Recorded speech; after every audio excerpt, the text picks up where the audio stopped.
This right here is my new to me 2013 Apple Mac Pro. It was affectionately called the trash can model for what I believe you could probably see with your own eyes right now.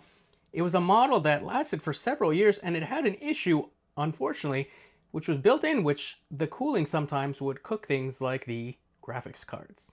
And here's a look at the rear of the machine. It had quite a bit of I/O because, well, let's face it, you weren't going to be adding any cards inside this very small machine. Apple banked on people buying adapters and Thunderbolt whatevers to extend their machine to add in new features, and it was something that most people just didn't want to do and would rather have gotten a PC where you can add in PCIe cards.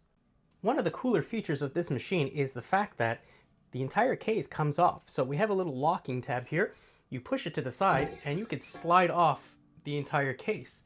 And from this, you could do basic upgrades. So for example, you can switch out the RAM and you could even switch out the SSD. But that's not the only time Apple had a computer with such an interesting design. Right here, we have my Power Mac G4 Cube. So this is a machine from the early 2000s, so they released it for about a year from 2000 to 2001. Very similar to the Mac Pro. To open it up, we have a system where you push in the handle underneath, grab it, and you, with some force, can literally take out the whole Mac to do any upgrades you wanted. You could do things like swap out the graphics card, change the RAM, or if you had a bit more time, you could even disassemble it a little bit more to swap out the internal hard drive. Two incredible Apple machines, I'm glad they're in my collection, made about 13 years apart.